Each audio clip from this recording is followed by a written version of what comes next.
गुरु और शिष्य के बीच में संवाद होता है। शिष्य कुछ प्रश्न करते हैं अपने गुरुदेव से और गुरुदेव उसका उत्तर देते हैं। आइए देखते हैं कि गुरु और शिष्य के मध्य में संवाद का क्या प्रक्रिया है, किस प्रकार से प्रश्नोत्तर किए जाते हैं जब हम अपने गुरु के शरण में हों। हे करुणामय, हे गुरुदेव, कृपा करके यह बताइए कि अपार संसार रूपी समुद्र में मुझ डूबते हुए को किसकी शरण लेनी चाहिए। ऐसा शिष्य प्रश्न करता है। अपार संसार समुद्र मध्य समञ्जतो मे शरणं किमस्ति। गुरो कृपालो कृपया वदैतत् विश्वेशपादाम्बुजदीर्घनौका। गुरुदेव उत्तर देते हैं कि विश्वेश जो विश्व के पति हैं, अर्थात जो परमात्मा हैं, परमपिता हैं, उनके क्या करना है, पादाम्बुज अर्थात उनके चरण कमल, जो चरण रूपी कमल हैं, उन्हीं का सहारा लेना चाहिए। वो क्या है तो कहते हैं दीर्घ नौका। वो दीर्घ नौका का काम करते हैं। अर्थात यदि आपको इस संसार रूपी समुद्र के पार जाना है तो उसका केवल एक ही उपाय है और वो है परमात्मा की शरणागति। परमात्मा के चरणों में अपने आप को समर्पित कर देना। अपने आप को समर्पित कर देना अर्थात मैं और मेरा, इन दोनों का समर्पण भगवान में हो जाए। पता तकलीफ कब होती है? जब हमारा मैं बचा रहता है। मेरा तक तो ठीक है, उसका कहीं ना कहीं थोड़ा बहुत समर्पण इंसान कर ही देता है। धन मेरा है, कोई बात नहीं, जो मुझे मिला है वो प्रभु का दिया हुआ है। परिवार मेरा है, प्रभु का दिया हुआ है, प्रभु ये भी आपका है। लेकिन जब बात मैं की आती है तब हम क्या करते हैं? मैं तो मैं हूँ, अपने आप को हम समर्पित नहीं कर पाते हैं। गुरुदेव क्या कह रहे हैं कि आप अपना और अपने आप को, दोनों को प्रभु के चरणों में समर्पित कर दो। यदि इस संसार से पार जाना है, जब तक मैं और मेरा शेष रहता है, बना रहता है, तभी तक मृत्यु और जन्म के चक्र में हम गोल गोल गोल गोल घूमते रहते हैं।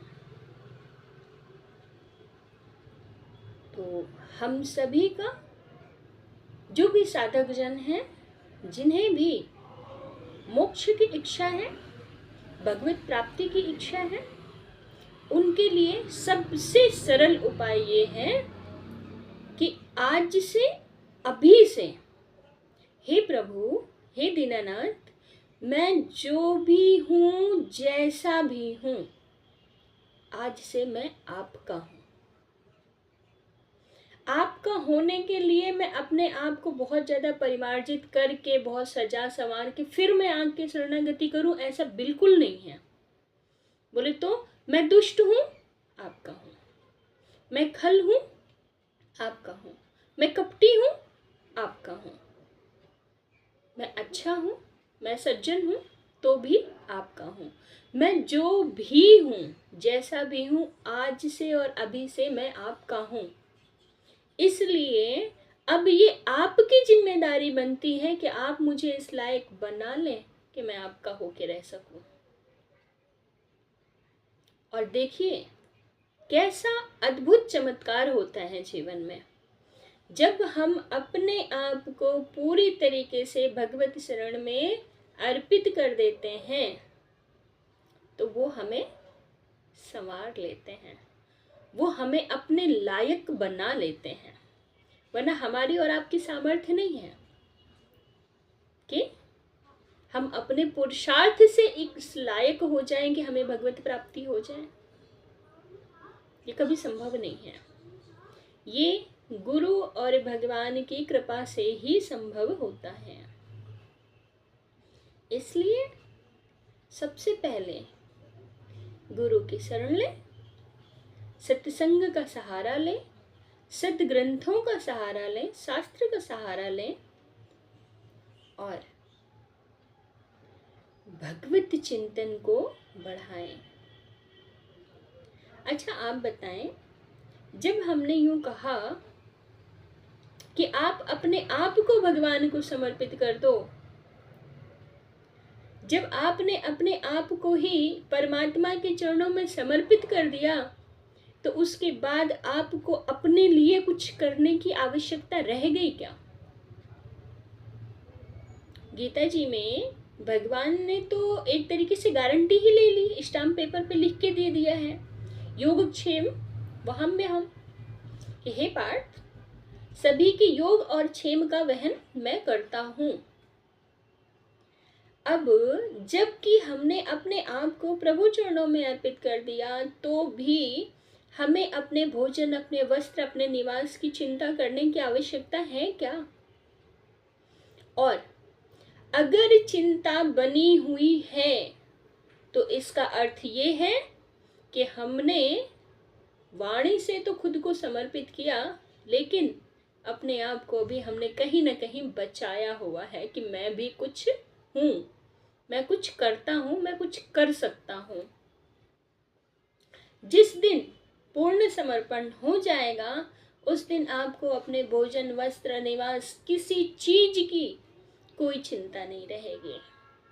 इवन आपको अपने स्वास्थ्य का भी फिक्र नहीं होगा, आपको इस देह का भी किंचित मात्र चिंता नहीं रह जाएगी कि हमारे इस देह का क्या होगा। क्यों नहीं होगा?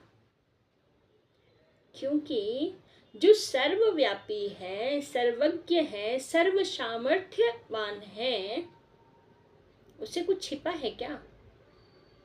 वो सब जानता है, सब कुछ करने में सामर्थ्यवान है, तो वो हमारी फिक्र नहीं करेगा क्या?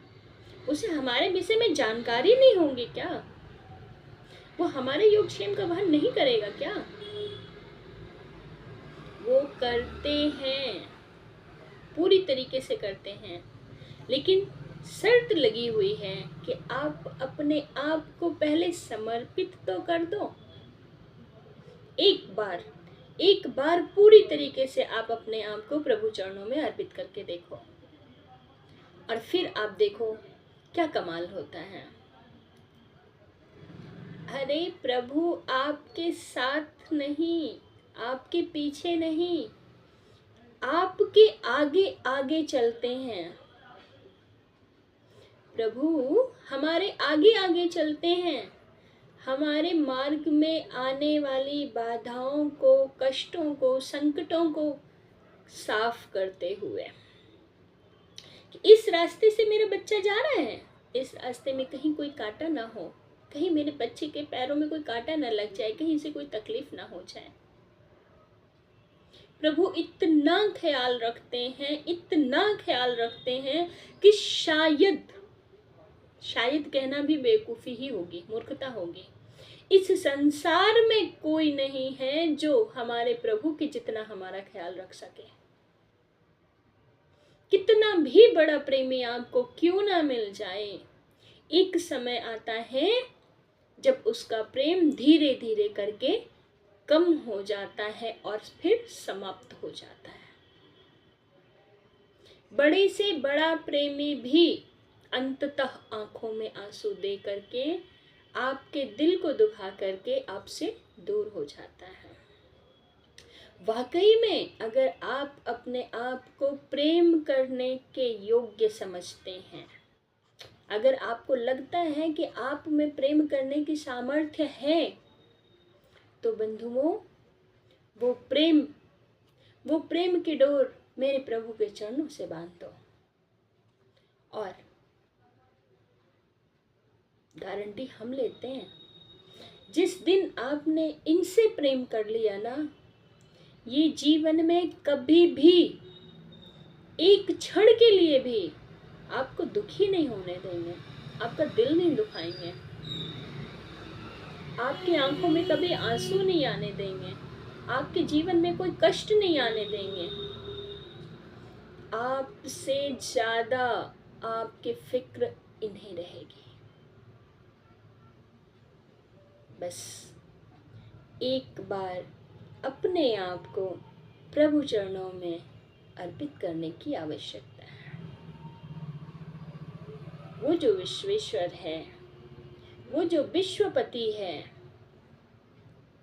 जो हमारा परम पिता है, हमारा और उनका जो अभिन्न संबंध है, एक बार उसे स्मरण करने की, उसे अपनी बुद्धि में जागृत करने की और ठीक ठीक तरीके से, पूरी ईमानदारी से उनका वर्ण करने की आवश्यकता है।